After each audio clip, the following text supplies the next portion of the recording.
कहते हैं कि वक्त सबसे बड़ा बलवान होता है। शेख हसीना से बेहतर ये बात कौन समझ सकता है। कुछ वक्त पहले तक बांग्लादेश में शेख हसीना की तूती बोला करती थी। आज उन्हें दर दर की ठोकर खानी पड़ रही है। वो दुनिया से शरण मांगती फिर रही हैं, मगर शायद कोई उन्हें शरण देने के लिए भी तैयार नहीं हो रहा है। अर्श से फर्श तक आ चुकी हैं वो। बांग्लादेश में प्रदर्शन की एक ऐसी आंधी आई कि शेख हसीना की कुर्सी ही उड़ गई। उन्हें देश छोड़ने पर मजबूर होना पड़ा। फिलहाल शेख हसीना भारत के हिंडन एयरबेस के सेफ हाउस में है, मगर अब सवाल है कि आखिर शेख हसीना को देश छोड़ने पर मजबूर क्यों होना पड़ा। क्या सच में बांग्लादेश में उनकी जान को खतरा था? क्या उनके जीजा ने उन्हें धोखा दिया या फिर उनकी जान बचाई? और सबसे बड़ा सवाल, भारत पर इसका क्या असर पड़ेगा, क्योंकि भारत से बांग्लादेश की सीमा 2-4 किलोमीटर की नहीं बल्कि 4000 से ज्यादा किलोमीटर की है। सबसे पहले समझते हैं कि आखिर शेख हसीना का जीजा कौन है। बांग्लादेश में अभी जो मौजूदा आर्मी चीफ हैं वो रिश्ते में शेख हसीना के जीजा लगते हैं। आर्मी चीफ वाकर उस जमा बांग्लादेश की पूर्व पीएम शेख हसीना की चचेरी बहन के हस्बैंड है। दरअसल आर्मी चीफ वाकरुज़्ज़मा के ससुर जनरल मुस्तफिजुर रहमान 24 दिसंबर 1997 से 23 दिसंबर 2000 तक बांग्लादेश सेना के सेना अध्यक्ष रहे थे।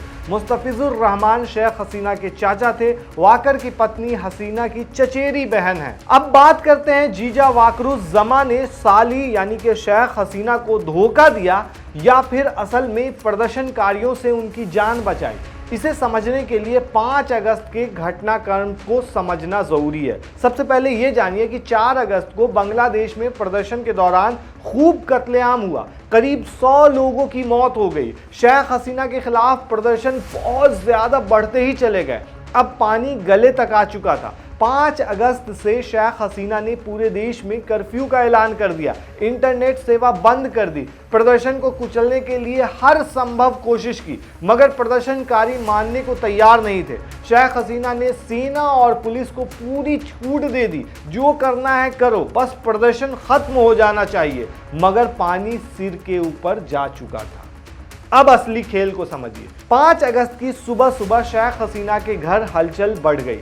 सभी नेताओं के प्रमुख शेख हसीना के घर पहुंचे। इस दौरान शेख हसीना की बहन भी मौजूद थी। आर्मी चीफ वाकरुज़्ज़मा और दूसरे सेनाओं के चीफ भी शेख हसीना को इस्तीफा देने के लिए राजी करने लगे। सेना प्रमुखों को यकीन हो गया था कि प्रदर्शन को रोकना अब संभव नहीं है, नरसंहार ही एक ऑप्शन है। मगर सेना के सभी चीफ इसके पक्ष में नहीं थे। आर्मी चीफ वाकरुज़्ज़मा समेत दूसरे विंग के चीफ ने शेख हसीना को इस्तीफा देने और देश छोड़ने को मना रहे थे, मगर हसीना अपनी जिद पर अड़ी रही। शेख हसीना को उनकी बहन ने भी अकेले में 20 मिनट तक समझाया, फिर भी शेख हसीना इस्तीफा देने और देश छोड़ने के लिए तैयार नहीं हो रही थी।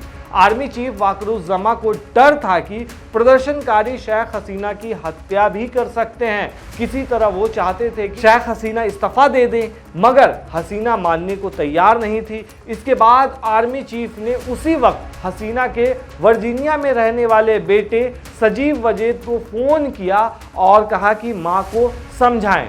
समझाने के बाद आर्मी चीफ वाकर ने फोन हसीना को थमा दिया। जब हसीना ने अपने बेटे से बात की, तब जाकर वो इस्तीफा देने और देश छोड़ने के लिए तैयार हुई। और फिर जो हुआ उसका किसी को भी अंदाजा नहीं था। मिनटों में ही खबर पूरे दुनिया में फैल गई कि बांग्लादेश में तख्ता पलट हो चुका है। शेख हसीना ने इस्तीफा दे दिया है। इस्तीफे के बाद की जो वीडियो आई वो और ज़्यादा भयावह थी, क्योंकि प्रदर्शनकारी जिस तरीके से प्रधानमंत्री जब थी शेख हसीना, तो उनके आवास में घुस करके और आवास में घुसने के बाद जिस तरीके से वहाँ का सामान सब उठाया, जिस तरीके से उनके अंडरगारमेंट्स उठा करके प्रदर्शन करने लगे, इस तरह की वीडियो सामने आने लगी और पूरी जगह वायरल होने लगी। इसी से समझा जा सकता है कि किस तरीके से और कितना जल्दी में शेख हसीना ने अपना घर छोड़ा, अपना देश छोड़ा।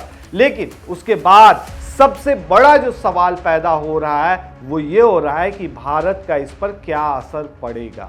तो इसके लिए सबसे बड़ा पॉइंट यहाँ पे ये समझिए कि भारत की जो सीमा है, मतलब बांग्लादेश से जो जुड़ी हुई सीमा है, वो लगभग 4000 किलोमीटर से भी ज़्यादा लंबी सीमा है। इसी से समझा जा सकता है कि भारत पर इसका क्या असर पड़ सकता है। अभी हाल में ही एक खबर आई कि 500 से ज़्यादा जो है लोग बांग्लादेश से भारत में घुसपैठ करने की कोशिश कर रहे थे, जिसको सेना ने रोक दिया और सिक्योरिटी जो है वो बॉर्डर पर, इंडियन बॉर्डर पर बढ़ा दी गई है। लेकिन सवाल वही है कि इसका असर कैसे और कितना पड़ सकता है। इसको समझने के लिए सबसे पहले एक चीज़ गौर कीजिए, भारत के पड़ोसी देशों पर, चाहे वो श्रीलंका हो, चाहे वो पाकिस्तान हो, चाहे वो म्यांमार हो, अब चाहे वो बांग्लादेश हो।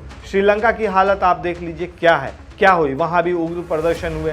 फिर उसके बाद पाकिस्तान की हालत तो सभी जानते ही हैं। म्यांमार में सरकार बनी थी, गवर्नमेंट जो बनी थी उसको सेना ने, वहाँ भी उथल पुथल हुआ और उसके बाद सेना का वहाँ कब्जा हो गया। उसके बाद अब बांग्लादेश की हालत आप देख ही सकते हैं। तो ऐसे में भारत की जो चारों तरफ में जो देश है वहाँ कहीं ना कहीं अस्थिरता है और बड़ा ही ये देखा जा रहा है कि किसी भी तरीके से चाइना जो है वो किसी भी तरीके से डोमिनेंट होना चाह रहा है। जिस तरीके से बांग्लादेश में तिस्ता प्रोजेक्ट हो या फिर कोई भी बेसमेंट बनाने, मतलब जिस तरीके से बेसमेंट बनाया जा रहा है, गलवान घाटी में जिस तरीके से 20 सैनिकों को हमारे शहीद कर दिया था चाइना ने, तो इन सब सिनारियों को देखते हुए भारत के लिए एक तरह से सिक्योरिटी थ्रेट है ये, और भारत को सावधान रहने की ज़रूरत है। वहीं अभी कहीं ना कहीं देशों की, जो भी देश हैं, मतलब आस पड़ोस ही नहीं, पूरी दुनिया की नज़र इस बात पे भी टिकी हुई है कि अभी शेख हसीना वो भारत में,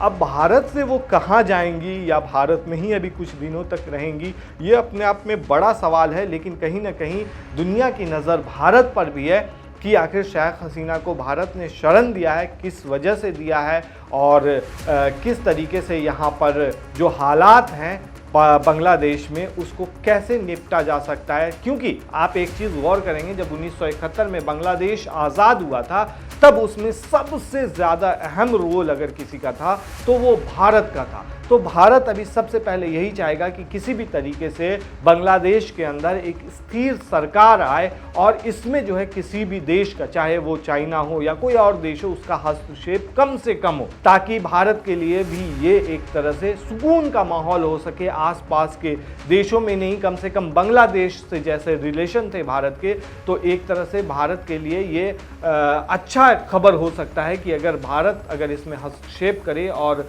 सरकार जो अभी अंतरिम सरकार बन रही है उससे अच्छे रिलेशन हुए, तो कहीं ना कहीं ये भारत के लिए भी अच्छा होगा और बांग्लादेश के लिए भी अच्छा हो सकता है। आप क्या कहते हैं दोस्तों इस पूरे मामले पर, हमें कमेंट में ज़रूर बताएं। शुक्रिया।